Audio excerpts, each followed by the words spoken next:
This is the new Raspberry Pi Pico W. It's just like the original Pico, but it adds built-in Wi-Fi. And it's $6. $6! Once it hits store shelves, I guess I'll have to say I used to be rich last Sunday. It's just $2 more than the normal Pico, and only a little more than what you'd pay for an ESP32 or ESP8266, which are this thing's closest competition. I'm going to use this Pico W to build a wireless sensor for my garage door. I know Linus over on LTT did a thing where he connected his garage doors up to Google, but I'm not that trusting.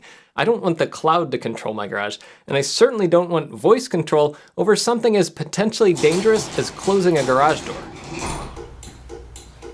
I just want to see if the thing's open. I'm already running Home Assistant thanks to this Raspberry Pi in my rack. And I've already set up some sensors for carbon dioxide levels in my house, but those are using the ESP8266. So how easy is it for me to build a wireless garage door sensor, but with the Pico W? I put together a proof of concept at my desk using this rugged $20 garage door sensor. I can connect these two wires to the Pico W, and I should be able to detect open or closed states in software. This sensor is a magnetic switch, and this part is a big magnet. You mount the switch part to the garage door track and the magnet to the door. If the door is open, the switch stays open so the two wires won't be connected. If the door is closed, the switch closes, so these wires pass through current so the Pi can detect the door is closed. I could solder on some headers like these and put the Pico on a breadboard, but in this case, I'll just use friction while I'm testing out the circuit. I'll stick one wire through pin 3, which is a ground pin, and one through pin 1, which is GPIO pin 0.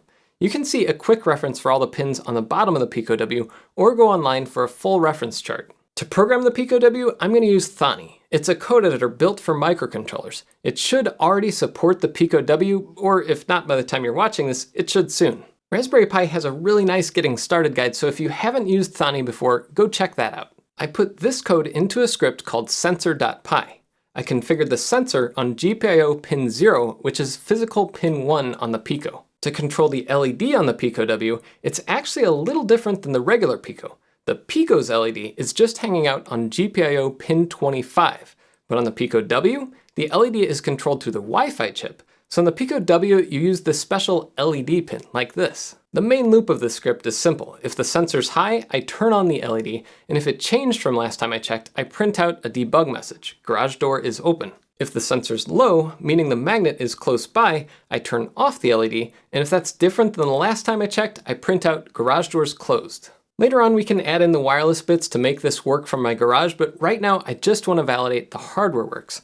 So I hit the run button, and Thonny will launch the script on the Pico W. And right now, since the magnet's far away, the LED is on and Thonny reports garage doors open. And if I move that magnet closer, there, the LED turns off and Thonny reports the garage door's closed. Moving the magnet back and forth, things seem to be working. Now, one quick note, the first time I tested it out, the sensor would work for a while, then it wouldn't, and then it would again. And that was because I had forgotten to add this little pull-up part in the code. That tells the Pico to activate what's called a pull-up resistor on the GPIO pin. Without it, the digital input could get into a funky state where it doesn't really have a good reference for what's on or off. So we can connect through a resistor to the Pi's internal voltage, and that makes the signal a lot clearer. And it seems to be working well. The next step is to get the garage door status available over Wi-Fi. But I'm actually going to leave that part for a future video. Why? Because I was in the hospital. Well, actually I am in the hospital right now, but I won't be by the time you're seeing this. This is something like what the code will look like, and I promise I'll have it all up on GitHub soon. I just didn't have the time to get it all ready this week. Thank you, Crohn's disease.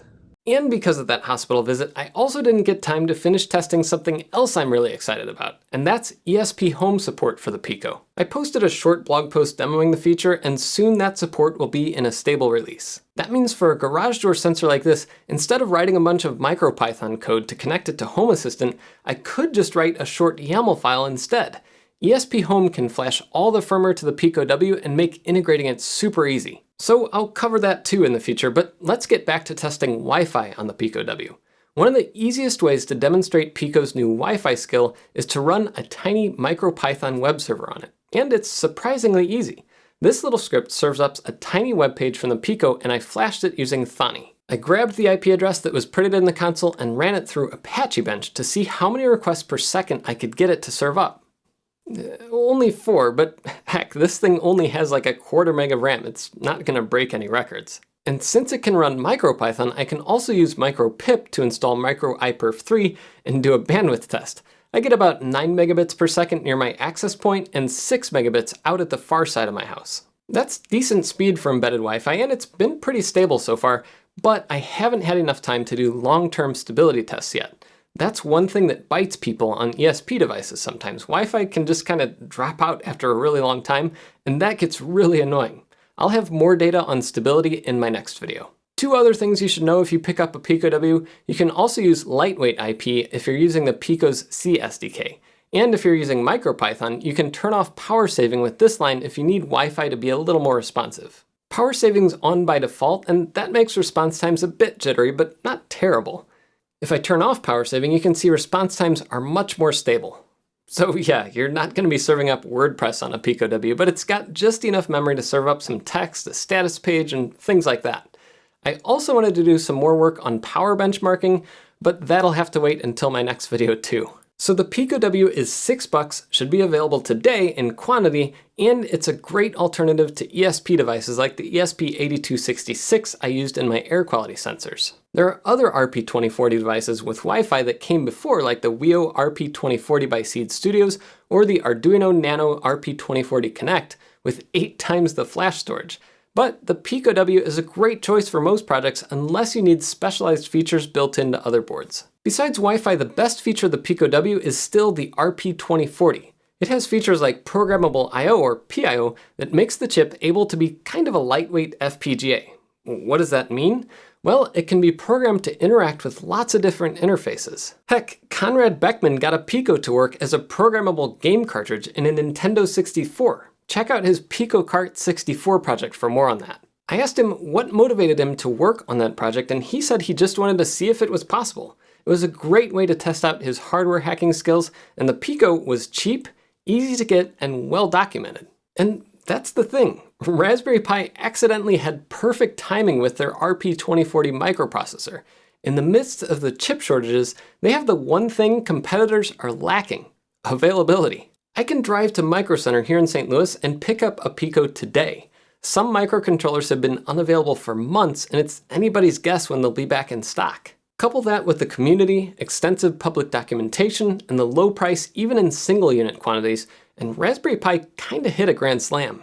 The PicoW and the ecosystem around it continues to make microcontroller programming more approachable, and I'm here for it. Until next time, I'm Jeff Geerling. This is what the shirt says, in case you're wondering.